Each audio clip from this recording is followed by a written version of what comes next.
Welcome to online school education of fluorescent school. आज हम class 7th में chapter 5 acids bases and salts पढ़ेंगे।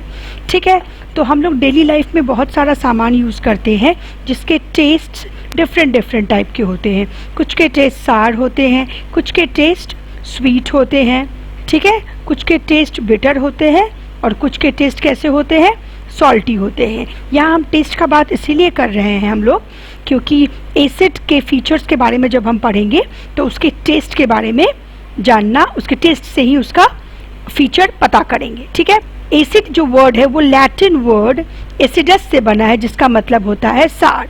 यानी एसिड्स कैसे होते हैं, सार टेस्ट के होते हैं। ठीक है, एसिड्स नेचर में भी मिलते हैं और एसिड्स आर्टिफिशियली भी बनाए जाते हैं। ठीक है, आगे भी हम लोग पढ़ेंगे एसिड और बेस जब आपस में रिएक्शन करते हैं तो क्या बनता है, सॉल्ट और वाटर बनता है, जिसको हम लोग न्यूट्रलाइजेशन रिएक्शन भी बोलते हैं।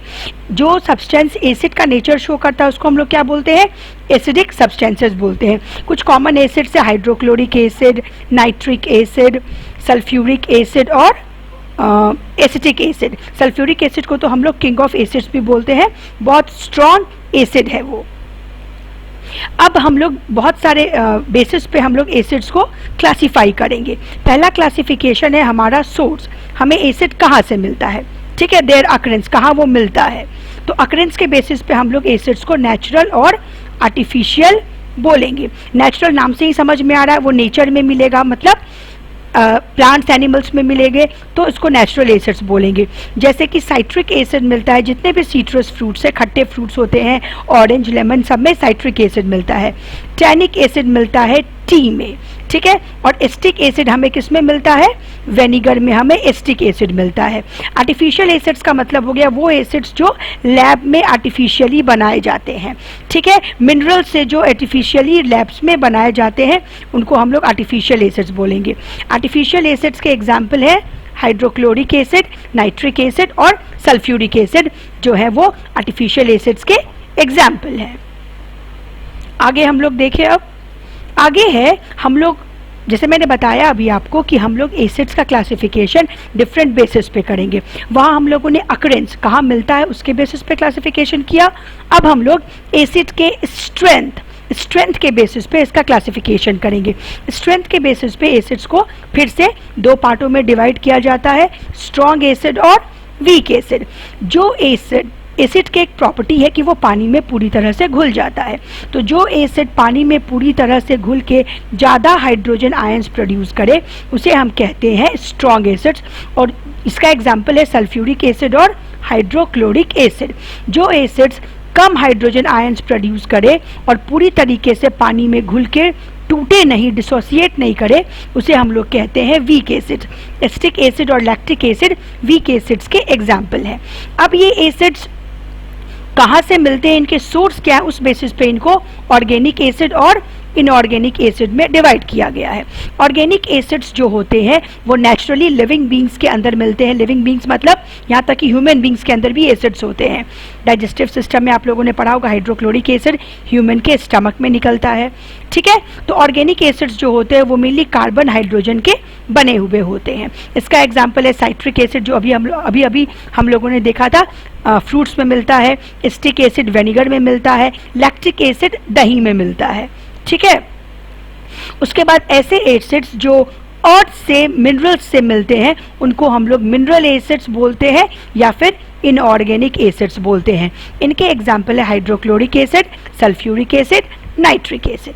ठीक है, उसके बाद हम लोग फिर एक और मेथड है, एक और बेसिस है, मेथड नहीं, एक और बेसिस है जिस बेसिस पे हम लोग एसिड्स को क्लासिफाई कर सकते हैं। वो बेसिस है कि वाटर कितना है, अमाउंट ऑफ वाटर कितना है एसिड में, उस बेसिस पे हम लोग एसिड्स को कंसंट्रेटेड या डाइल्यूट एसिड बोल सकते हैं।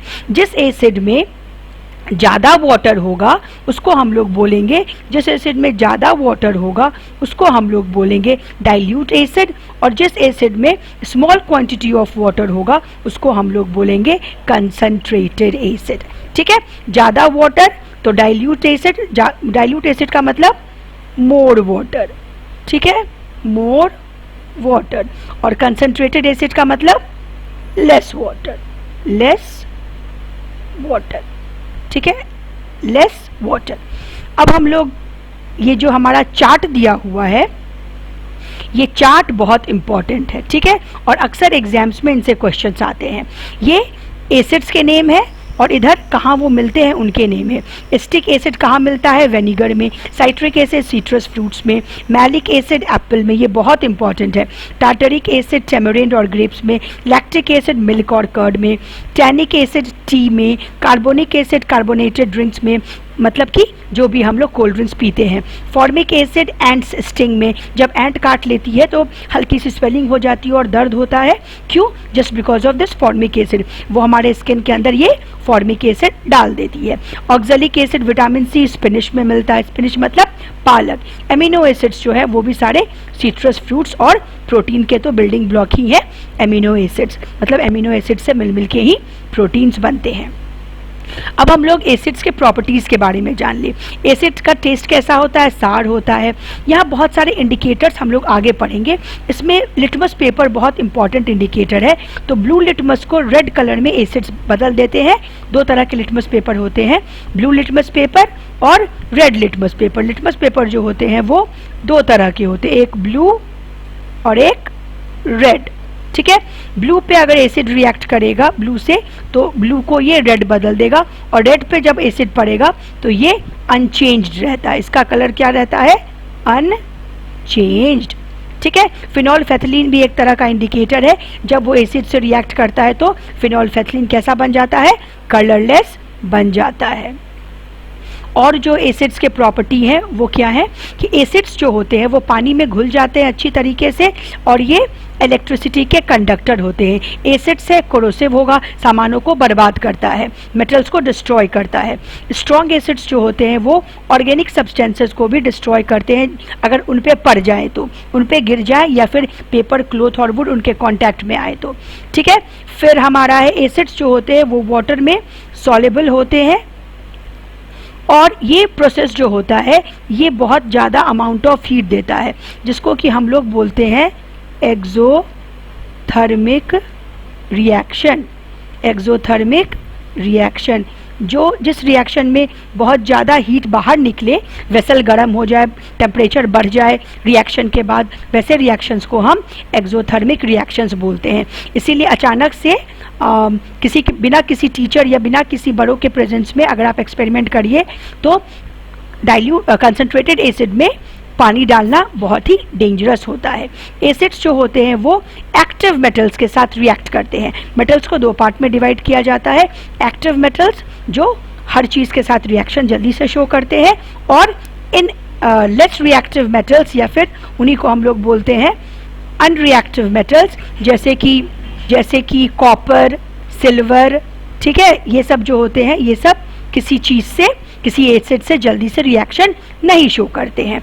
एसिड्स क्या करते हैं? मेटल्स के साथ रिएक्ट करके हाइड्रोजन एटम को रिप्लेस करते हैं और सॉल्ट बनाते हैं, ठीक है। सॉल्ट बनाते हैं और हाइड्रोजन एटम को रिप्लेस करते हैं।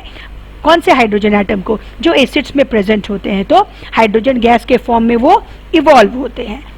अभी मैंने शुरुआत में हम लोगों ने पढ़ा था एसिड्स जो होते हैं वो बेस से रिएक्शन करके क्या बनाते हैं? सॉल्ट और वाटर बनाते हैं। इसी रिएक्शन को हम लोग कहते हैं न्यूट्रलाइजेशन रिएक्शन। बहुत ही इंपॉर्टेंट रिएक्शन है।